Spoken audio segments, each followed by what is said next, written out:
Welcome back, my dear students. How are you all? I hope you all are fine and you did well in your exam also. Okay. So, beta, you know very well, it's been too long time. I didn't upload any lecture for class 5 as your exams were there. And before exams, we were doing revision through the assignments. That's why I couldn't upload any lecture. But today, as usual, I am going to upload lecture for you for term 3. Okay, so from today onwards we are going to syllabus and we are going to cover the syllabus for term 3, and today's lecture for class 5, subject English reader, chapter number 1, lecture number 1 of term 3. You have to open your essence book of term 3. Book's name is Essence. As usual, you know the book's name. It is Essence term 3. Open it right now. And today's topic is the humble house sparrow. Means we are going to cover first lesson of this book. Okay, first of all we are going to cover essence, then we will focus on grammar. Okay, so first of all you have to open your essence book, and the first lesson is the humble house sparrow. Okay, the humble house sparrow. Let's read this lesson. Before we read the lesson, first of all we are going to do word meanings. So I hope you all are very excited to know what is given in this lesson, and I hope you will enjoy this lesson also. So let's start. This is the first page of your lesson, the humble house sparrow. Let's get going. Means let's start the lesson. A. Identify the birds and write their names under each picture. Here you have been given some pictures, means about 8 pictures you have given here. I can't show you all the pictures right now because this video can cover all these 6 pictures here, but you will get an idea. Okay, so here pictures are given. You can see these pictures, and then beta you have to identify. You can search through Google also. You can ask from your parents, from your elder brother, sister also, and write their name under these pictures. Okay, each name under these pictures. Okay, so you will be you will get to know what the name of these particular birds. Okay, what the name of these particular birds. So write the name under these pictures. In next lecture, means in lecture number 2, if you will be not able to complete this these words name, then I'll tell you later. Okay, so just wait for some time. Till then, complete yourself. Let's start. The humble house sparrow. Means humble is vinamr. Okay, humble means होता है विनम्र, that is very soft. Humble house sparrow means a house that is made for sparrow. Okay, एक बहुत विनम्र घर, या फिर उनको देने के लिए हमारे पास जो हाउस है स्पैरोज के लिए, हम उनकी बात करते हैं आज कि हम कैसे उनको एक हाउस दे सकते हैं, कैसे एक घर दे सकते हैं sparrow. So here in this lesson we will read about sparrow. Sparrow, have you ever heard this word sparrow? I hope you have heard this word before also. Sparrow means chidiya. Okay, and how many of you have witnessed sparrows in your surrounding? Means bathing in the sound joyously. Most of the students, maybe they have seen these birds around the gardens, in their surroundings, around their balcony also, है ना. And they used to sit in the eaves of the house. Eaves means lower edge, that is take out of the house. Means छज्जा जिसे बोलते हैं, उस पर भी आपने बर्ड्स को कभी कभी देखा भी होगा. So let's start. So first of all we are going to do word meanings, and then we will read about the sparrows, why their number, why they are declining, why they are disappearing from their surroundings. These reasons we will get to know in this lessons, कि वो लुप्त क्यों हो रही हैं, vanish क्यों हो रही हैं हमारे सराउंडिंग से, वो अब हमारे पास आती क्यों नहीं है बर्ड्स, स्पैरोज, chirping sound क्यों नहीं सुनाई देती उनकी. तो these are the few questions that frequently, means often arise in our mind, but we don't get answers properly. So in this lesson we will get all the answers. We will satisfy all our queries here. So let's start. Open your English notebook, and first of all we will do word meaning. Open your English notebook beta everyone, and write the mentioned date, and write here in the middle word meaning lesson number 1. Okay, first host. Host is ज़्यादा मात्रा में. वैसे host means मेजबान होता है. मेजबान means suppose if I visit your house, then at the time I will be your guest and you will be hosting me. Means you will be the host at the same time. आप मेरे host होगे, आप मेरे को मेजबानी करोगे, ठीक है, आप मुझे वेलकम करोगे अपने घर पे. Second is spectacle. स्पेक्टिकल्स दृश्य, scene, sight. Okay. Third is eaves. EAVES. Eaves is छज्जा. मैंने बताया था ना, lower edge that stick out of the wall. हमारे घर में एक लोअर एज होती है जो हमारे छज्जे उस पर से निकली होती है बाहर की साइड, दैट इज छज्जा. Fourth is decline. DECLINE. Decline. Decline is come हो रहा है, घट रहा है, घटना, कम होना, that is decline. Fifth is cacophony. That is not cacophony, that is cacophony. Cacophony is कोलाहल, शोर शराबा. Okay. You can witness cacophony if you are living in city. Suppose why suppose I am living in Gurgaon, so I can witness cacophony in my surrounding. Cacophony is कोलाहल, शोर शराबा. जब भी आप traffic light पे खड़े हो तो you can hear this kind of cacophony. Sixth is massive. Massive is बहुत ज़्यादा. मैसिव कहते हैं ना, मैसिव बहुत ज़्यादा मात्रा में, that is massive. MASSIVE massive. Seventh is woes. Woes is संकट या समस्या. ओके. प्रॉब्लम जिस बोल सकते हैं हम. In usually word we can say problem, and in particular for we can take a particular word, that is was, is संकट या समस्या. It is shooed. It is a verb. Shooed, ED. It is shoo is a verb and we have added ED, means that is the second form of verb. Shooed is भगा दिया. कहते ना कुत्ते को भगाते हैं ना, shoo away, please shoe him away from me, it can बाक मी. ऐसे बोलते हैं ना कि मुझे कुत्ता काट जाएगा, उसको मुझसे दूर भगा दो, दैट इज शूड, भगा दिया. ऑर्निथोलॉजिस्ट. ऑर्निथोलॉजिस्ट होते हैं बेटा पक्षी विज्ञानी. The person who reads about the birds, that is ornithologist. ठीक है. Who study about the birds, जो बर्ड्स के बारे में स्टडी करते हैं, इनको हम बोलते हैं ornithologist. Next is 10th is phenomenon. Phenomenon is तथ्य. Okay. It is phenomenon. Okay, not phenomenon, phenomena. It is not phenomena, it is phenomenon. Phenomenon. That is tathya. 12th is, okay, you can break the word phenomenon. Okay, and you can also here you can break the word ornithologist. You can break it 3 times. Ornithologist. Okay, it is phenomenon. 11th is environmentalist. You know the word spelling of environment. Environment you can spelling T के बाद A लगाना है, then list. Environmentalist. Okay, environmentalist. That is पर्यावरणविद. Environmentalist means who concerned about the environment. जो environment के बारे में, पर्यावरण के बारे में जो कंसर्न होती हैं, जिनको उसकी हर चीज़ का पता होता है, उसकी समस्या के बारे में, वो होते हैं environmentalist. 12th but not the least, that is last word, it is habitat. Habitat is वास, जो हम जगह बोलते हैं.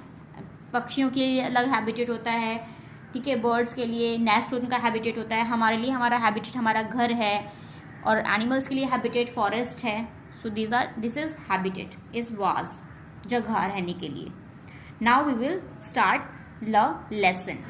I hope you all are very excited after knowing these words. Okay, so go through these words one more time, then we will read the lesson. Okay, so let's start. How many of us, मतलब हम में से कितने ने have experience किया है the pleasure, मतलब खुशी, उस खुशी को experience किया है of witnessing मतलब वैसे witness होता है गवाह, ठीक है. witnessing यहाँ पे हम बोलेंगे कि देखना यहाँ पे, ठीक है. विटनेसिंग अ होस्ट मतलब लार्ज नंबर में ऑफ टाइनी हाउस पैरो. टाइनी हाउस मतलब छोटी छोटी हाउस पैरो को. Bathing, it is not bathing, bathing बोलेंगे इसको. बेदिंग इन सैंड जॉयसली, मतलब रेत में मज़े से नहाते हुए, मतलब लोटपोट होती हुई छोटी छोटी टाइनी बर्ड्स को कितने बच्चों ने, कितनों में से हमने कभी एक्सपीरियंस किया है उस खुशी को देखते हुए. क्या आपने किया है इसको एक्सपीरियंस कभी बेटा? कभी आपने देखा है कुछ बर्ड्स आपके सराउंडिंग में वो साउंड में, मतलब रेत में खेल रही हो? May be your elders in your home, जैसे कि आपके दादा दादी हो गए, मम्मी पापा हो गए, उन्होंने जरूर देखा होगा. May be you have not observe this type of sparrows in your surrounding, because in today's world, in today's modern world, these birds are disappearing beta. Okay, they are vanishing from the earth. हमारी जो पृथ्वी से वो लुप्त होती जा रही हैं, हम बहुत कम देख पाते हैं. लेकिन फिर भी अगर आप रूरल एरियाज में जाओगे, रूरल एरियाज मतलब गांव के एरियाज में अगर आप जाते हो तो वहाँ पे आपको फिर भी देखने के लिए मिल जाती है. लेकिन अर्बन एरियाज में, सिटीज में हम इनको नहीं देख पा सकते, क्योंकि अब वो हमारे यहाँ से क्या हो रही है, क्योंकि उनके पास नेचुरल हैबिटेट नहीं है.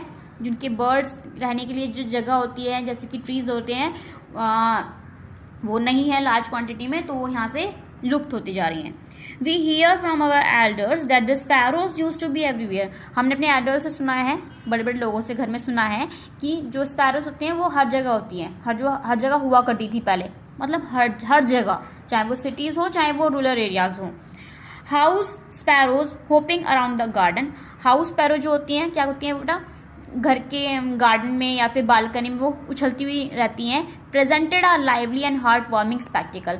वो क्या प्रेजेंट करती हैं, एक लाइवली मतलब एक जीवित दृश्य, और एक हार्ट वार्मिंग मतलब हमारे दिल को पिघलाने वाला, और दिल को बहुत अच्छा फील करवाने वाला एक दृश्य प्रस्तुत करती है हमारे सामने. अगर हम देखते हैं हाउस पैरोज को, हाउस पैरोज वही होगी जो हमारे हाउस के आसपास रहती हैं, या फिर जो हमारे हाउस में अपना एक नेस्ट बना के रहती हैं, उनको हम हाउस पैरोज बोलते हैं. Okay. Today, the familiar and much loved house sparrow is disappearing from urban and rural areas. मतलब अब अगर हमने देखा होगा, अगर हम इनसे फैमिलियर हैं, जो हमारी ऐसे हाउस स्पैरो हैं जिनसे हम फैमिलियर हैं, जिनको हम बहुत ज़्यादा प्यार करते हैं, वो जो स्पैरोज हैं वो अब डिसअपियर हो रही हैं, मतलब लुप्त होती जा रही हैं, छुपती जा रही हैं, भागती जा रही हैं हमारे अर्बन एरिया और रूरल एरिया दोनों से. अर्बन मतलब शहर वाला एरिया, उसको अर्बन एरिया बोलते हैं. रूरल एरिया मतलब गांव का एरिया जो होता है, उसको हम रूरल एरिया बोलते हैं. तो दोनों तरफ से वो क्या हो रही है बेटा, डिसअपियर होती जा रही है. These small birds are social beings that live in residential colonies, not away from human habitation. जो स्मॉल जो बर्ड्स होती हैं वो सोशल बीइंग, मतलब कि उनको हम देखते हैं कि वो सोशली मतलब हमारे सराउंडिंग में हम रहती हैं, हमारे साथ में ही रहती हैं. That live in residential colony. जो रेजिडेंशियल कॉलोनीज होती हैं जहाँ पे लोग बाग रहते हैं, पीपल जो रहते हैं, ठीक है, अपनी फैमिली के साथ उनके साथ रहते हैं. Not away from human habitation, मतलब कि जो लोगों के जो घर होते हैं उनसे बहुत ज़्यादा दूर नहीं होते, वो उन्हीं घरों में वो क्या करती हैं, अपना एक घर बना के रहती हैं. They make their nest in bushes, trees and even under the eaves of the houses. कहाँ वो अपने नेस्ट बनाती हैं चिड़िया, या तो बुशेज में, झाड़ियों में बनाएंगी अपना नेस्ट, या ट्रीज में बनाती हैं, या फिर वो ईव्स में बनाती हैं. ईव्स क्या होती हैं, छज्जे, जो हमारे घर में जो बोला था ना मैंने, लोअर एज पे जो निकला होता है, लोअर एज जो निकला होता है रूफ का थोड़ा सा घर के बाहर, दैट इज छज्जा, उसको हम छज्जा बोलते हैं. तो वहाँ पे अपना क्या बना के रहती हैं, वो घर बना के एक नेस्ट बना के रहती हैं. However, there is a rapid decline in the number of sparrows in metropolitan cities. लेकिन फिर भी क्या हो रहा है बेटा, अब बहुत मतलब डिक्लाइन, रैपिड मतलब बहुत तेजी से, डिक्लाइन मतलब कमी होती जा रही है. किसमें, in the number of sparrows. Sparrows की गिनती अब बहुत ज़्यादा कम होती जा रही है मेट्रोपॉलिटन सिटीज़. मेट्रोपॉलिटन मतलब गुड़गांव जैसे शहरों में, महानगर जिन्हें बोलते हैं, जहाँ पे हर चीज़ की फैसिलिटीज़ होती हैं, वहाँ पे इनकी संख्या क्या होती जा रही है बेटा, इनकी जो क्वांटिटी है, नंबरिंग जो है वो कम होती जा रही है, डिक्लाइन होती जा रही है, ठीक है, घटती जा रही है इनकी संख्या. क्यों? It is because of loss of nesting site. क्यों हो रहा है? क्योंकि अब नेस्टिंग के लिए, नेस्ट बनाने के लिए कोई साइट नहीं है, कोई जगह नहीं है उनके लिए.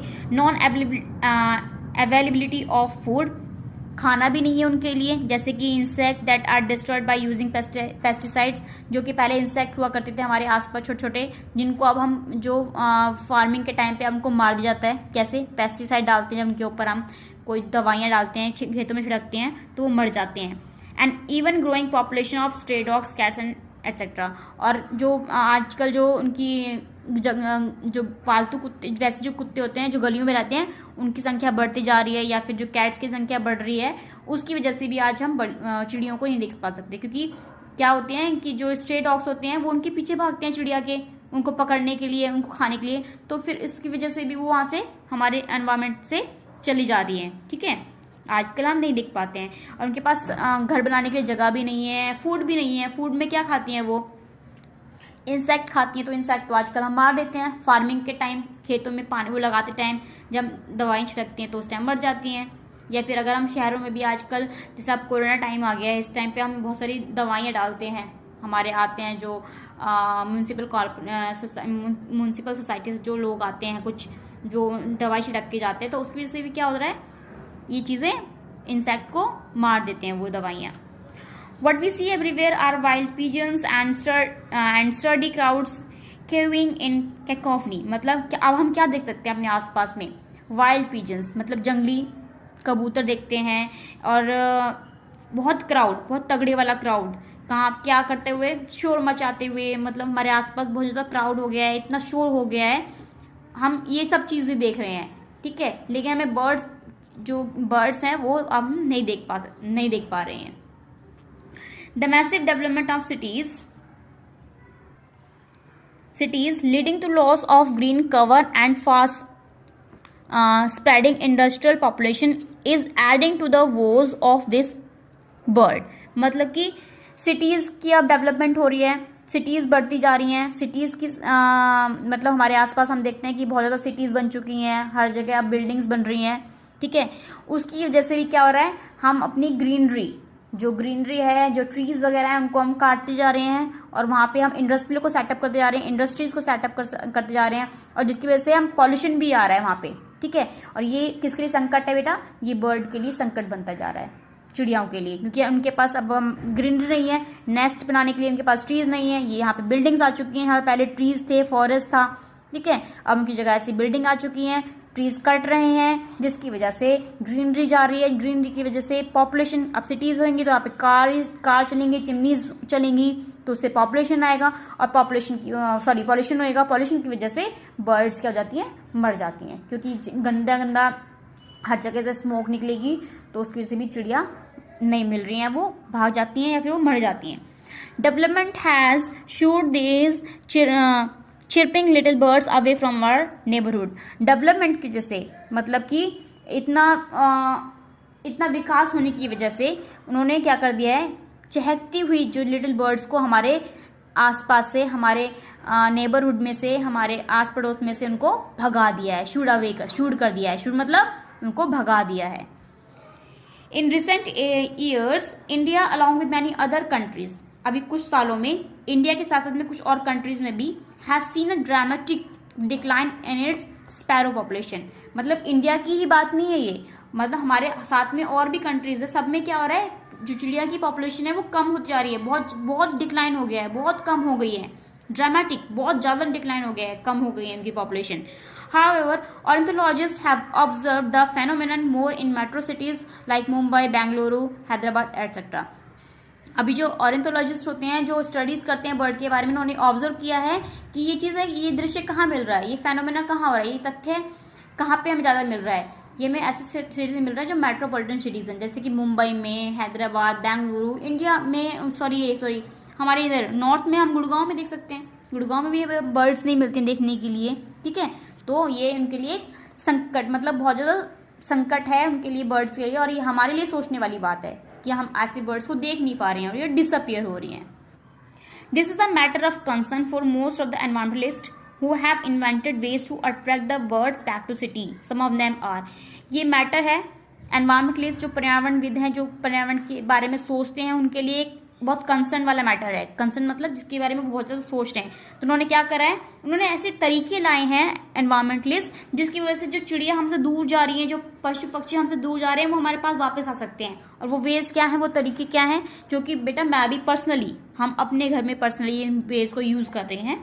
Keeping feeders for birds with grains and water, कि आजकल हम क्या करते हैं, अपने घर में क्या रख देते हैं, फीडर्स रखते हैं, जिसमें हम कुछ ना कुछ बाजरा, मेज़ या फिर ब्रेली या फिर कुछ ना कुछ उसमें डालते हैं, ग्रेन्स वगैरह, ताकि बर्ड्स आएँ और उसको खाएं, ताकि वो वहाँ पे सेफली रह सकें या फिर आ सकें कभी कभी, ठीक है। तो हम फीडर्स रखते हैं उनके लिए, जिसमें हम पानी भर के रखते हैं, मोस्टली पीपल रखते हैं। गुड़गांव में आपने देखा होगा, जो भी आप आते हो तो। Next, putting up little wooden boxes on trees that would serve as nest for birds, मतलब कि लकड़ी के डिब्बे रखना ट्रीज के ऊपर, ताकि वो उनको अपना घर समझें और वो एज अ नेस्ट सर्व करें उनको, कि वो क्या है, उनके नेस्ट हैं, ताकि वो बर्ड्स आके वहाँ पे रह सकें। ये हम आजकल देखते हैं ट्रीज में लगाते हैं वुडन बॉक्सेस को, ताकि जो चिड़िया हैं वो सोचें ये मेरा घर है और वो वहाँ पे इजिली आके रह सकें। ठीक है। Making a bird bath using clay containers. Clay मतलब चिकनी मिट्टी से कुछ ऐसे कंटेनर्स बनाना जिसमें चिड़िया नहा सकें, ठीक है, जिसमें वो खेल सकें। And filling them with water, उनको पानी से भर देना।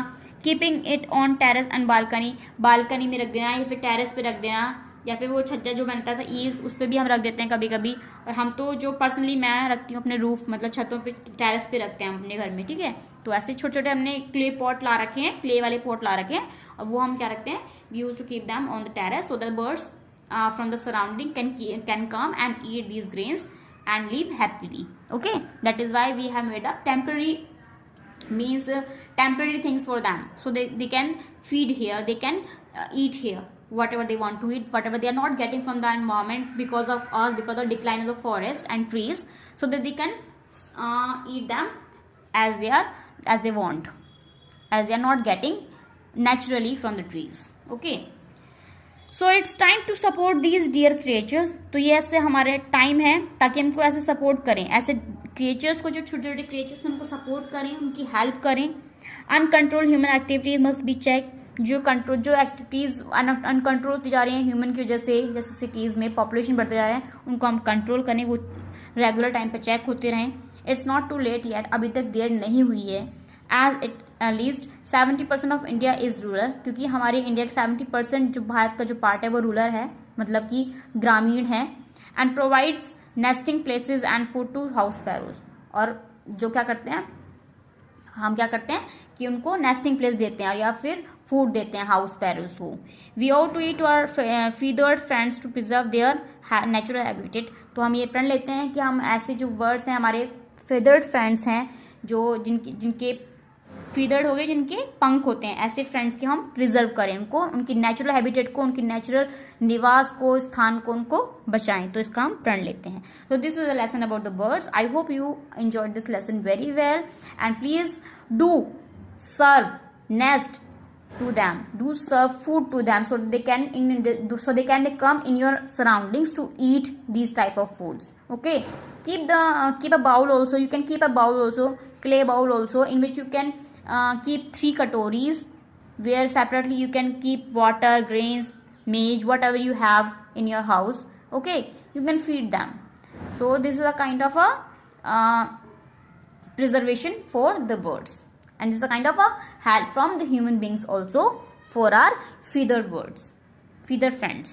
Okay, I hope you understood this lesson. Now your homework is, today's homework is, do this word meaning in your notebook, in your English fair notebook, and read the lesson again. Okay, so this is your homework.